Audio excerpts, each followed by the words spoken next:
देखो सर्वप्रथम मु कही रखा को चाहे आमर प्रिय नेता आज कहते जे ओडिशार कोण अणुकोण को जाई किपरि भावरे नुआ रूपरे नुआ ढंगरे बिजु युव जनता दल को आहुरी क्रियाशील करा जिवो आहुरी सशक्त करा जिवो एवं खाली विरोधी रे अच्छु बोली आमे विरोध करबा नहीं। ये गोटे गठनमूलक विरोधी दल आमे सरकार को अनेक समय सचेतन मध्य करबा सरकार को पाखरे अनेक प्रसंग उठेबा जति से माने नचेतंती तापरे विरोध जोरदार हबो एवं सार कोठू आज परमिशन अना जाइछि राजा पुओ राजा हबो नाही जे काबिल से ही दायित्व नब। ये गोटे बहुत बड़ कथा ओडिशार प्रत्येक जिला बुला हबो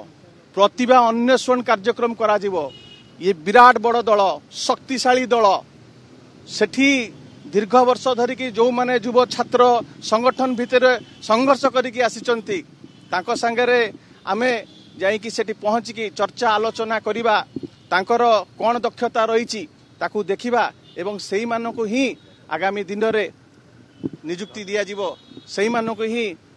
पदवी दिया जिवो एवं सेही माने ही संगठन को आहुरी आगु को नेबे। केही देखंतु सर्वमाननीय नेता होचंती आमर प्रिय श्रीजुक्त नवीन पट्टनायक महोदय दलर सभापति आज 24 वर्षर बिजु जनता दलर सफलतार गोटे रहस्य होची ये होची श्रृंखलित दल जहा सभापति थरे निष्पत्ति नियंती ताकू समस्ते मानती एवं निश्चित भावरे ये जो गोटे सबुठारु जेहेतु गोटे बेस्ट पार्टी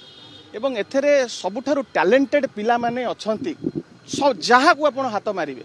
एटी सबु टैलेंटेड एवं सबु दक्ष सेति पाई समस्तଙ୍କ भितर आशा रहिबाटा स्वाभाविक किंतु तांकर मन प्राण होची बिजु जनता दल नवीन बाबू प्रति एवं से माने आगामी दिन समस्ते मिसिकी समस्त को नहीं वरिष्ठ मानकर जो अभिज्ञता रही तांकर आशीर्वाद नहीं कि बिजु जनता दल बिजु युव जनता दल बिजु छात्र जनता दल एक नुआ रूपरे नुआ ढंगरे आगामी दिन रे बहुत बढ़िया कार्यक्रम करिया को जाउची एवं खाली आपण भावंतुनी आमे विरोध दल रे अछु बोली राजरास्ता रे खाली आमे विक्षोभ करिबा